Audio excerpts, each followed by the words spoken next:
the quiet provider. Hey, everyone. I'm Alex, and I'm 30 years old. You know, it's amazing how your perspective on family can change in just 1 year. I used to believe family meant unconditional love and support. Not the perfect, picture-perfect version you see in holiday commercials, but the real kind, where you show up for each other through thick and thin, where you carry each other's burdens, where you're valued for who you are, not what you provide. Growing up as the middle child between Josh and Lily, I was always the responsible one. The one who remembered birthdays, who stepped in when things needed handling, who picked up the pieces others dropped. I was never the star, never the favorite. Josh was our high school football hero with magnetic charm that drew crowds, and Lily was the baby of the family, treasured from day one. Me?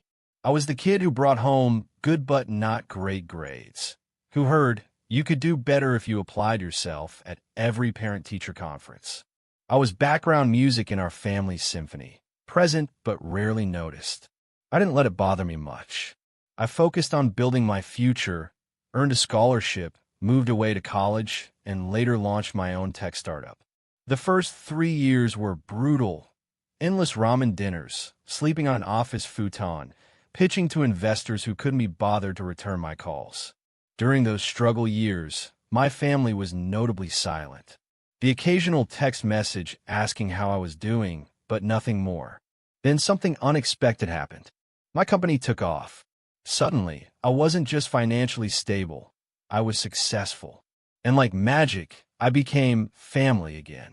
It started innocently enough. Dad called asking if I could help with the remaining payments on Josh's truck. Just until his promotion comes through next month, he assured me. Then Lily needed help with college tuition because her financial aid package fell short. Mom's house needed urgent repairs. First the roof, then the heating system. Before I knew it, I was supporting 3 households and still getting casual requests like, "Hey, can you send me $200 for groceries?" At first, I was happy to help. Grateful even. I told myself I was creating something meaningful, taking care of the people who raised me, building a legacy of generosity. But there was something about their attitude that slowly began to wear me down. The way they acted like my support was expected rather than appreciated. The way "thank you" was rarely part of the conversation. Last Thanksgiving was when everything started to shift for me. I hosted in my new home, not to show off, but because I finally had enough space for everyone to gather comfortably.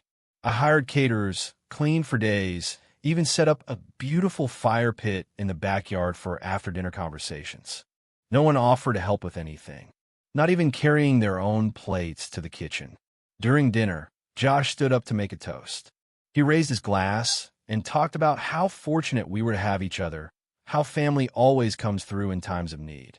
Not once did he acknowledge that I had paid for everything, the food, the drinks, even the gas money I sent so my parents could make the drive. Lily brought her new boyfriend and spent most of the evening staring at her phone. Dad lectured everyone about how much harder things were back in his day and how my generation had it easy. I smiled through it all, but something inside me was beginning to crack. The breaking point came on an ordinary Tuesday evening about 2 months later. I had just wrapped up a grueling client meeting and walked through my front door when I saw a voicemail notification from Dad. His voice was sharp, cold. "You've never given this family anything worth remembering," he said. "All you do is take. If you had any pride, you'd stop acting like we're supposed to owe you something and just leave us alone." I listened to the message twice, wondering if I'd misheard. "All you do is take." I stood by my window, looking out at the city lights I once found so beautiful, and felt something inside me finally break. Not with a crash, but with a quiet snap. That night, I packed a small bag and left. No dramatic goodbye, no announcement. I simply instructed my assistant to pause all automatic payments linked to family accounts and walked away. A clean, quiet exit. 3 days passed, then a week. No one called. No one texted. Complete silence. It took almost a full month before anyone noticed something was wrong. Lily called first, late on a Friday night. I could hear the forced casualness in her voice, trying to mask her panic. "Hey, Alex, I just checked the student portal and my tuition payment didn't go through this month. Is everything okay with the account? I responded with one text. I thought I never gave this family anything. She didn't reply, but within the hour, I had missed calls from everyone. 4 from Mom, 2 from Josh, and 1 from a number I didn't recognize. Dad left a voicemail that was almost comical in its lack of self-awareness. Alex, we need to talk. Whatever little stunt you're pulling isn't funny. Your sister's future is at stake. No apology, just demands. The same old tone that said, "You owe us." That weekend, I flew to Portland. I'd never been, but I needed somewhere far enough to feel like I'd escaped their gravity. I booked a small rental overlooking the mountains, slept better than I had in years, and for the first time in forever, I didn't check my email. I didn't read any messages. I let the world spin without me for a while. Back home, the effects of my absence were starting to show. Lily received a notice about pending withdrawal from her university due to unpaid tuition. Josh's truck was repossessed. My parents' mortgage payment bounced. Just like that, the foundation they had built on my financial support began to crumble. They started reaching out to extended family, spinning their version of events, how I had abandoned them without warning, how I had shirked my responsibilities. But you can't rewrite history when too many people know the truth. My cousin Rachel, my mom's niece, messaged me. "I've always been amazed by your patience with them, but I'm glad you finally stopped being their ATM."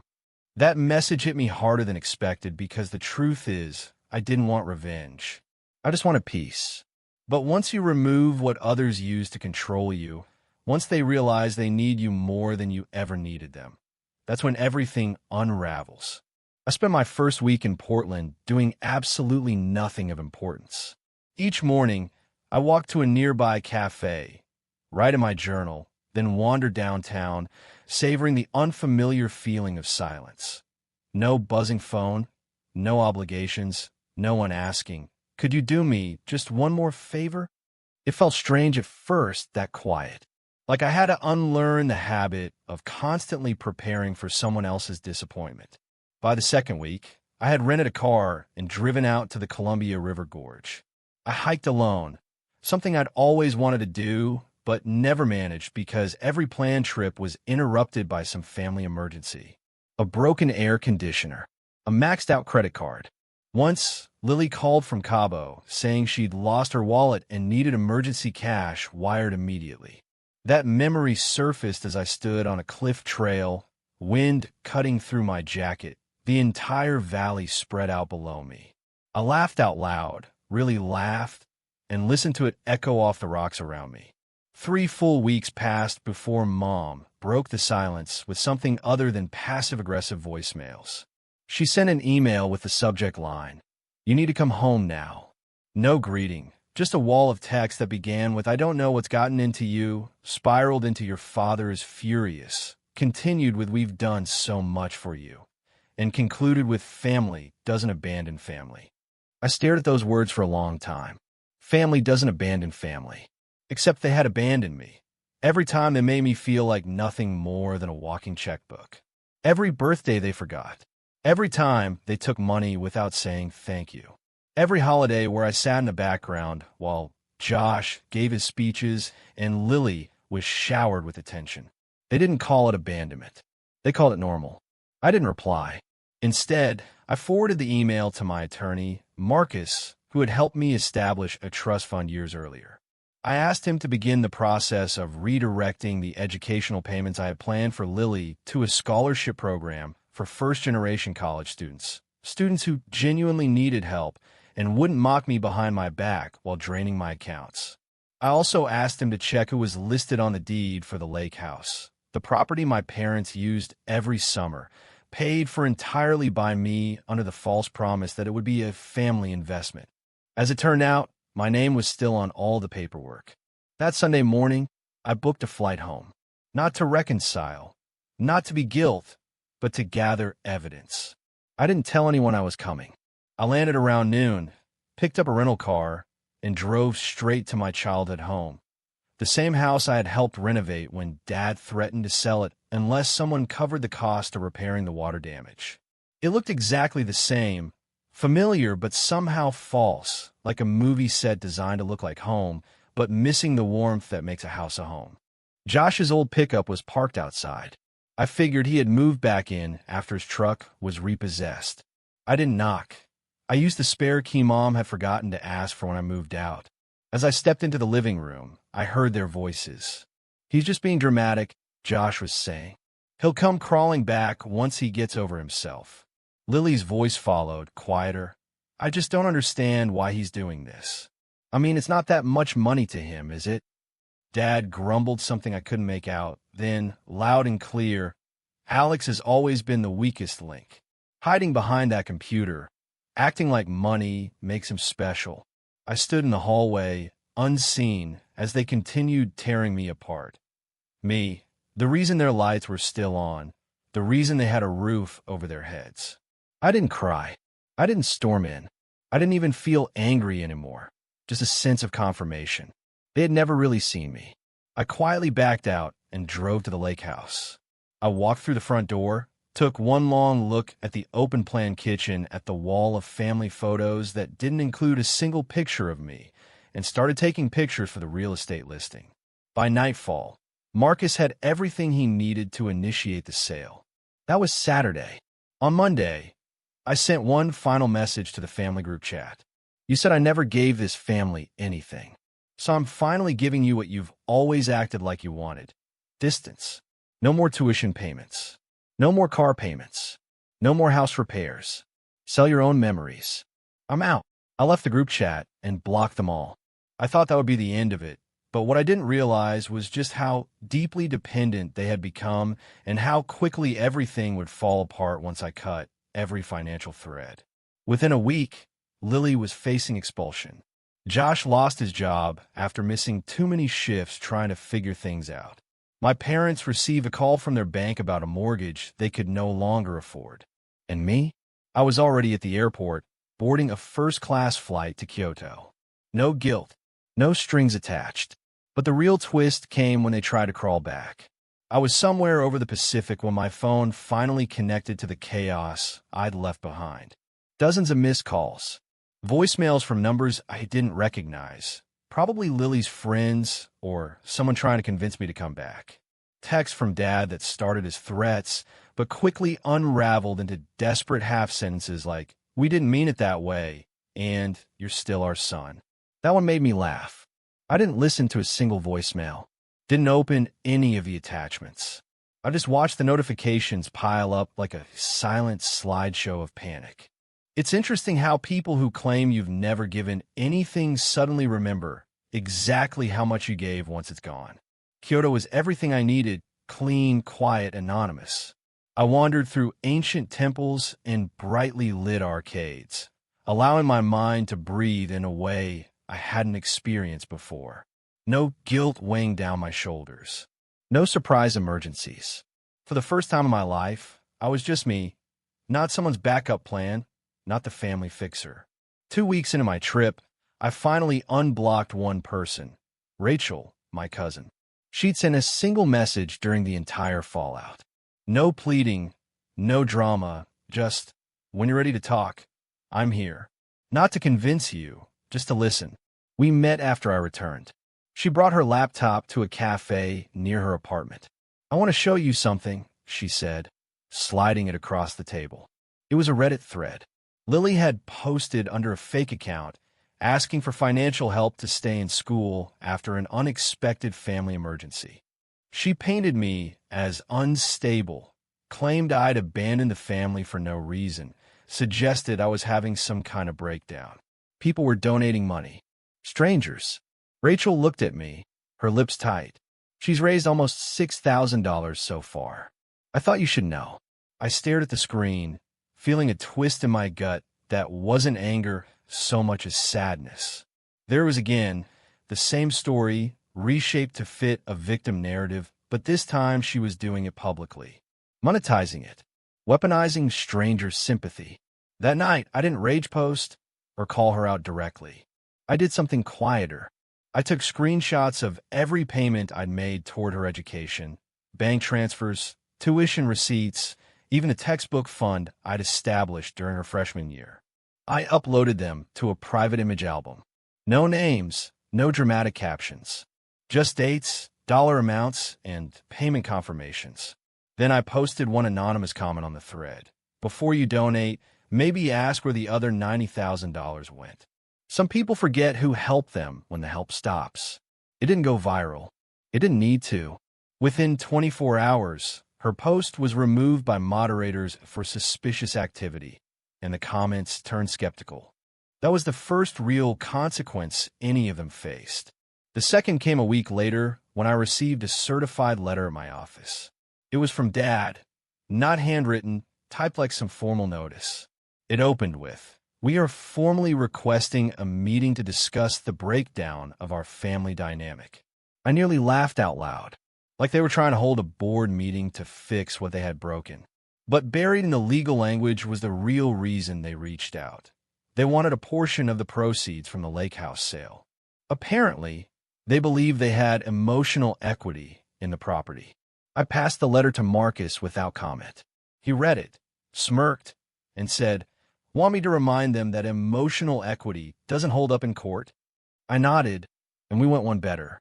We sent them a copy of the original agreement Dad had signed years ago when I first offered to pay for the lake house.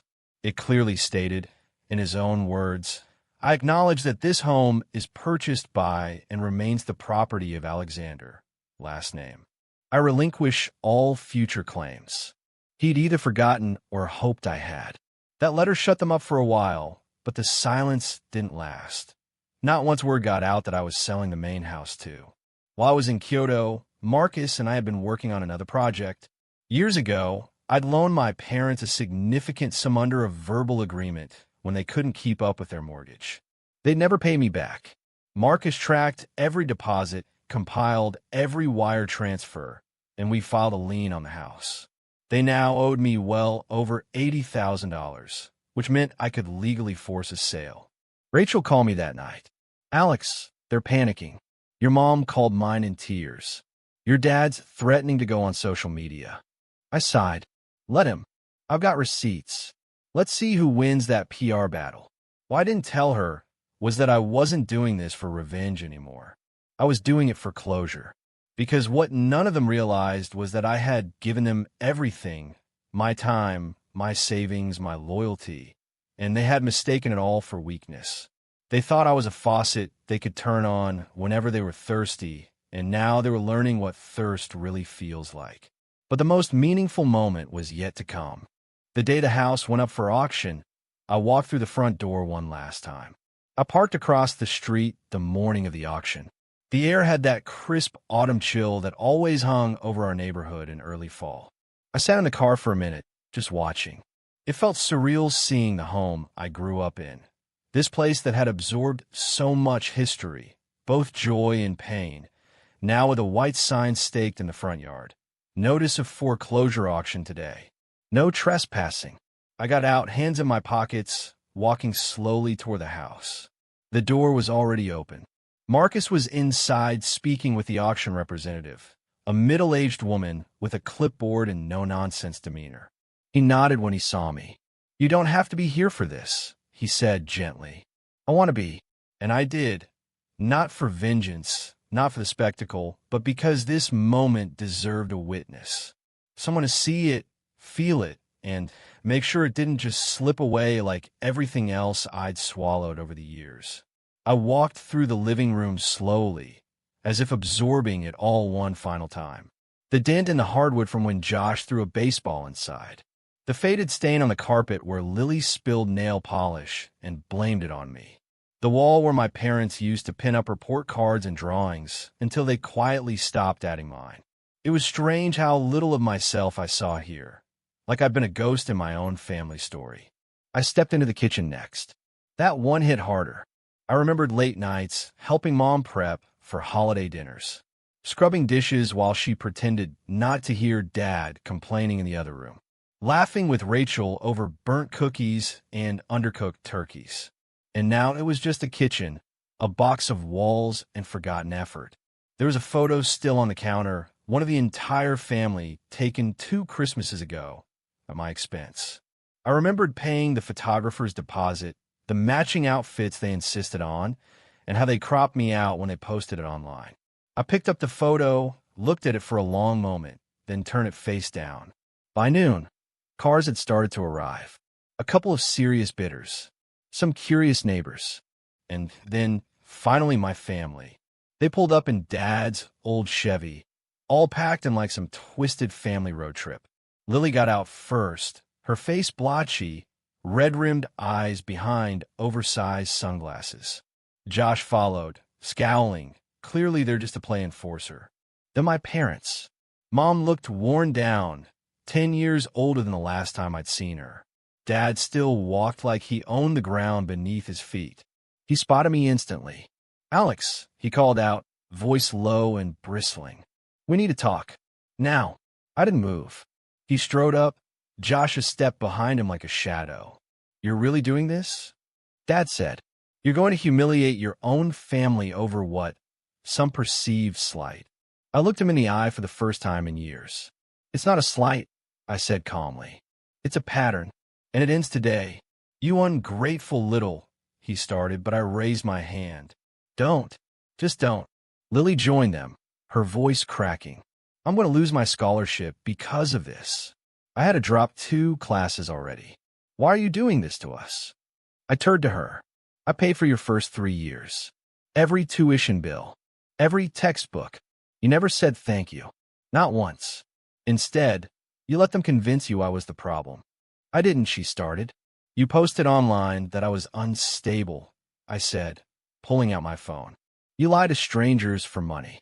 And now you want sympathy." Her face crumpled. Mom finally spoke, her voice thin. "We're family, Alex. Families don't do this to each other." "No," I said. "Families don't take like you took. You took everything, my time, my money, my trust. And when I stopped giving, you called me selfish."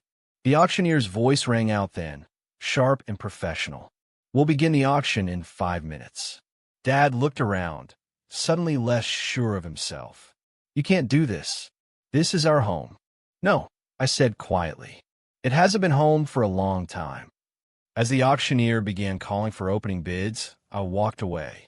Not because I couldn't face what was happening, but because I didn't need to see the end.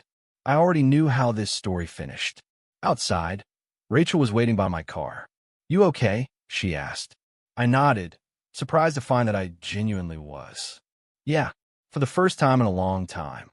"What now?" she asked as we got into the car. I started the engine, taking one last look at the house where I grew up, the family that never really saw me, and the life I was finally leaving behind. "Now," I said, "I get to find out who I am when I'm not carrying everyone else." Rachel smiled. "I think you're going to like that person." As we drove away, I felt lighter than I had in years. Not because I'd won some battle, but because I'd finally stopped fighting a war that was never mine to begin with. Sometimes the strongest thing you can do for family isn't to keep giving until you're empty. Sometimes it's having the courage to walk away, to say I matter too. And in that moment, driving away from the auction, from the house, from the weight I'd carried for so long, I finally understood what family should have meant all along. Not a one-way street of obligation, but a circle of mutual respect and genuine care. I was ready to build that kind of family now, one connection at a time, starting with myself. Epilogue. 6 months later. The small cafe buzzes with morning energy as I settle into my usual corner table. The barista waves. She knows my order by now. 6 months since the auction, and I've created routines that actually nurture me. My phone vibrates. A text from Rachel. "Still on for dinner Sunday? Karen's bringing that pasta salad you liked." I smile, typing back a quick yes. Sunday dinners have become our new tradition. Rachel, her wife Karen, a rotating cast of genuine friends, and sometimes even Marcus and his husband. We cook together, share stories, support each other's dreams. It feels like family should feel. The bell above the door chimes, and I look up to see a familiar figure hesitating at the entrance. Mom. She looks smaller somehow, more fragile than I remember. Our eyes lock, and for a moment, I consider pretending I didn't see her. But I'm not that person anymore. The one who hides, who avoids, who swallows his feelings until they poison him from within. I motion for her to join me. She approaches cautiously, like she's afraid I might disappear. I wasn't sure you'd talk to me, she says, sitting down opposite me. I wasn't sure either, I admit.